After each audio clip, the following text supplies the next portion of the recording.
मेरी नगरी मेरी सेना और मेरे कुल के अधिनायक हो, और आपत्काल में ध्यान धरूं तो आकर वही सहायक हो।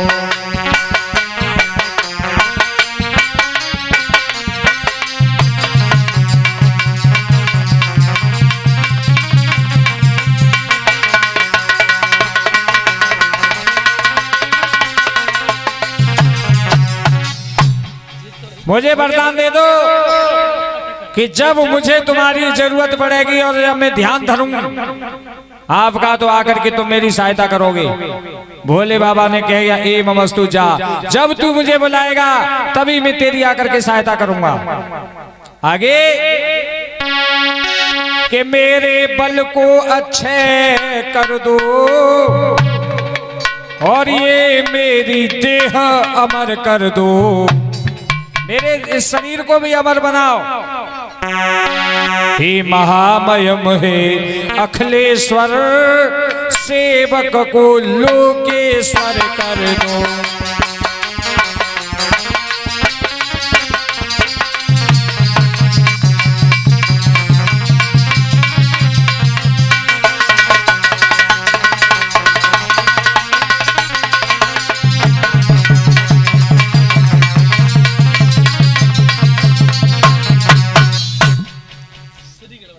और सुनो प्रभु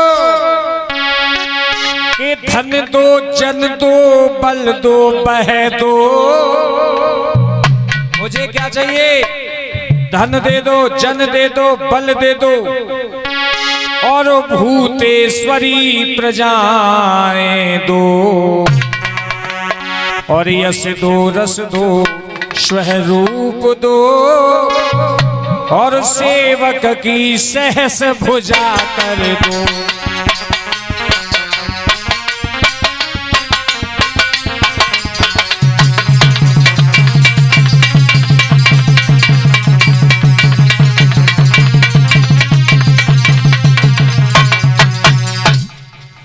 एक काम करो प्रभु, मुझे प्रजाएं दे दो और मेरी 1000 भुजा हो जाए।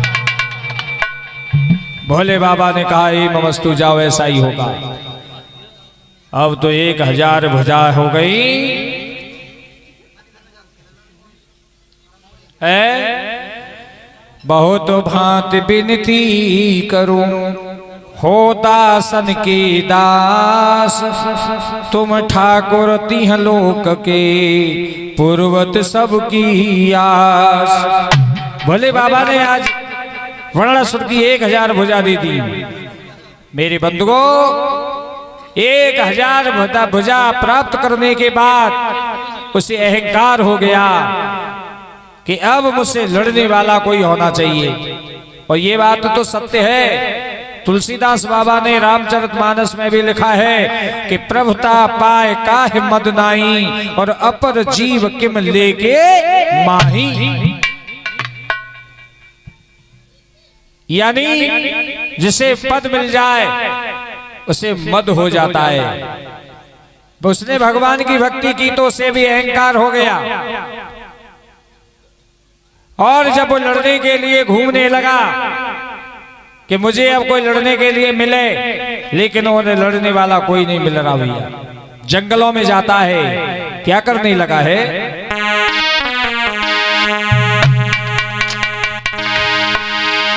कि जब मिला न कोई वीर पुरुष तो बन के वृक्ष उखाड़ दिए, जंगल के जंगल तोड़ ताड़ हाथी और शेर पछाड़ दिए।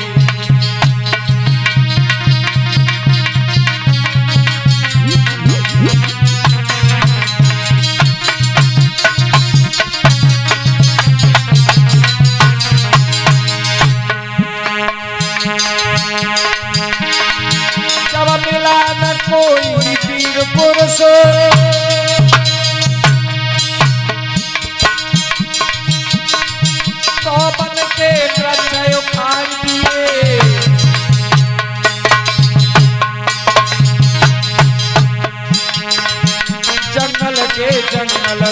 उतारे हाथी और शेर पछाड़ दिए।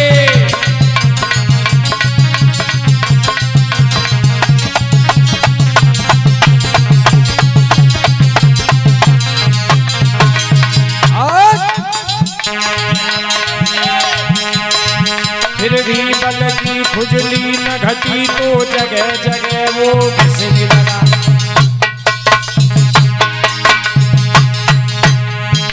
जब भुजाओं की खुजली नहीं घटी, पर्वतों से पहाड़ों से जाकर के घिसने लगा। भारी से भारी पर्वत भी आटे के नाही पिसने लगा।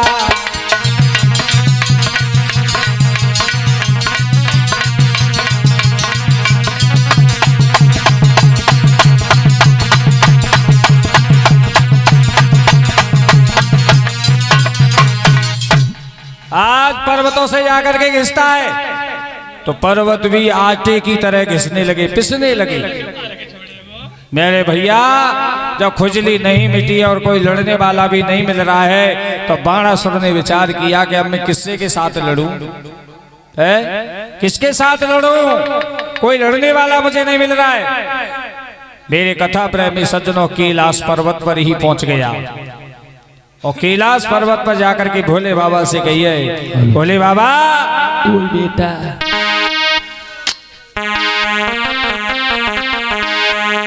कि शंकर से जा कर के बोला।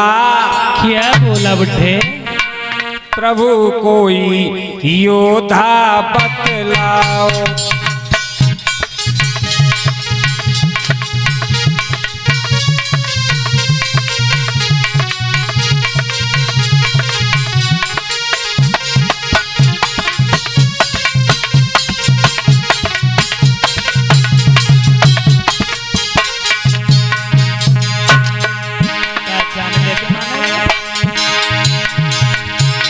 शंकर से जा करके बोला,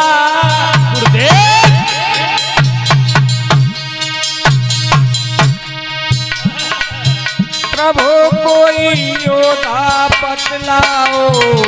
माशाल्लाह, मेरी इन शेष भुजाओं की, मेरी इन शेष भुजाओं की भगवन खुजलाहट घटवाओ।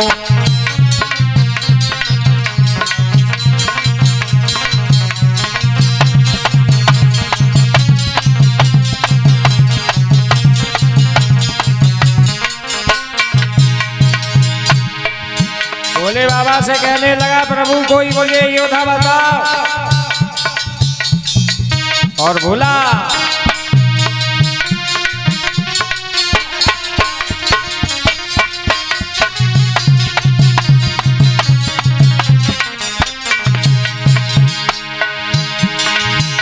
देव बताओ पीर कोई,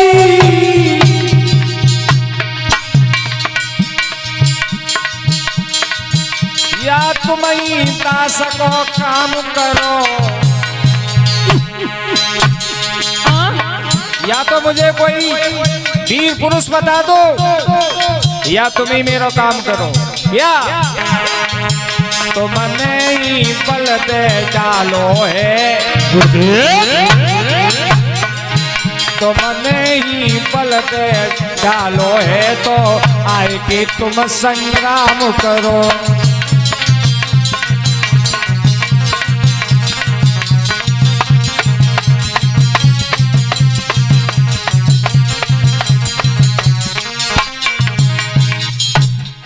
भोले बाबा से जाकर के कही बाणासुर ने कि तुमने ही मुझे बल दिया है, मुझे कोई वीर पुरुष नहीं मिल रहा है, तो अब एक काम करो कि तुम ही लड़ने के लिए आ जाओ।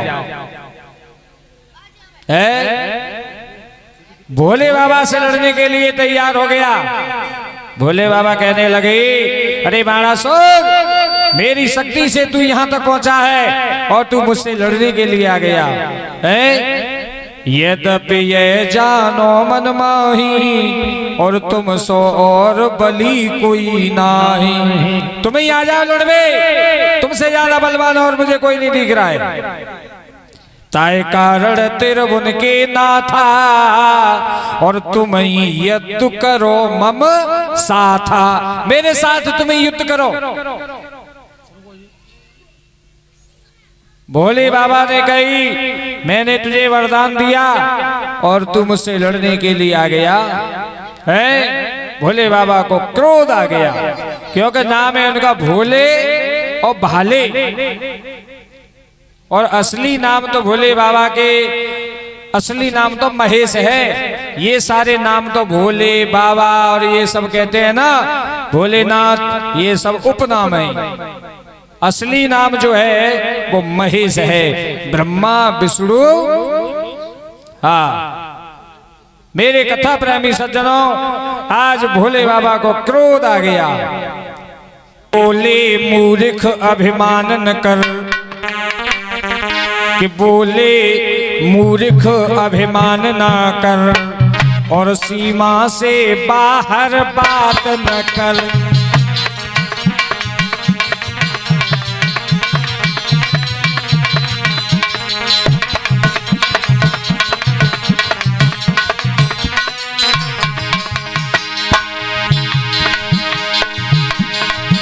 बोले मूर्ख अभिमान ना कर,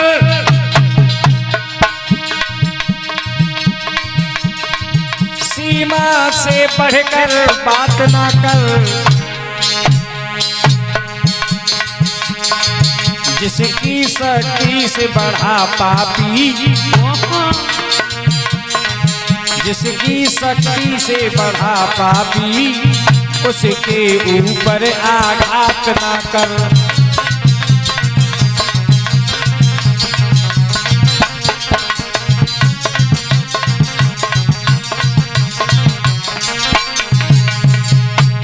और सुन ले,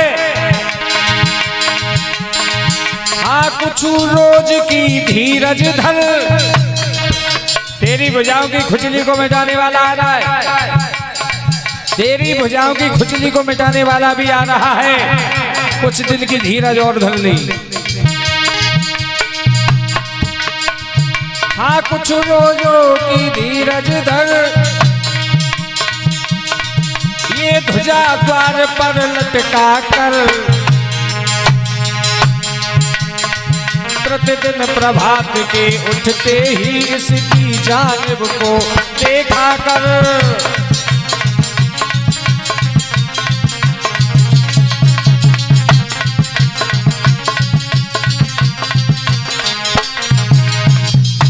भोले बाबा ने एक ध्वजा हाथ में आई और दे दी कि ले जा इसे ध्वजा को अपने महलों पे लगा देना, और महलों पे लगा करके इसे प्रतिदिन देखना।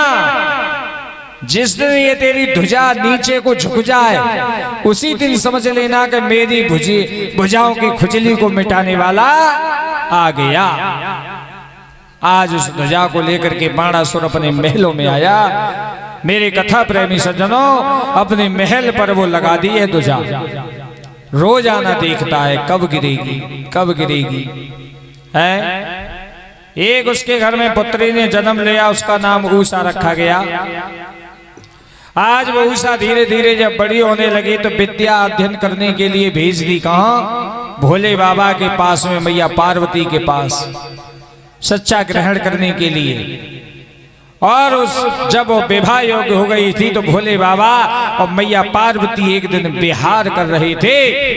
आज वो उषा मन में देख करके सोचने लगी है। मेरे भैया सुखदेव जी समझा रहे हैं क्या?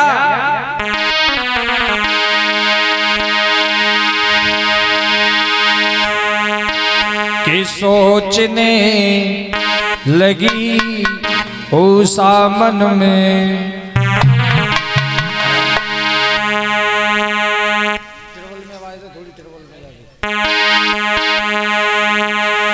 सोचने लगी उषा मन में, यदि शादी मेरी हो जाती,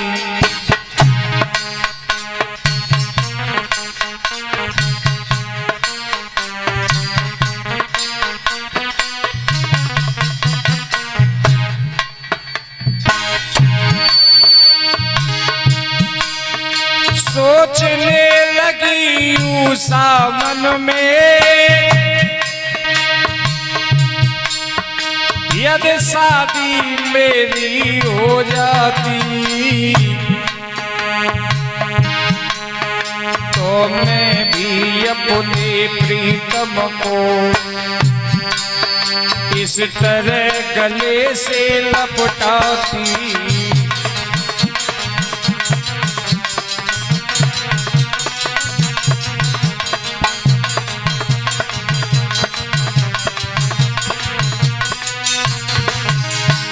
आज उषा सोच रही है मन में, यदि मेरी भी शादी हो जाती तो इसी तरह से। तो भोले बाबा समझ गए और कहने लगे उषा सरबा की भेद वे समझ गए, कैसी सुवती रात होगी जिसमें उषा तेरे पद से सपने में मुलाकात होगी।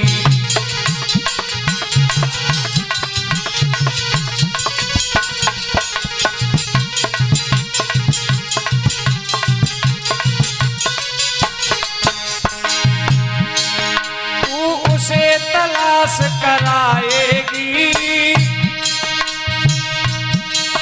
बस यही शांत का दारा है। जीवन सुख पूर्वक बीतेगा, जीवन सुख पूर्वक बीतेगा, ये आशीर्वाद हमारा है।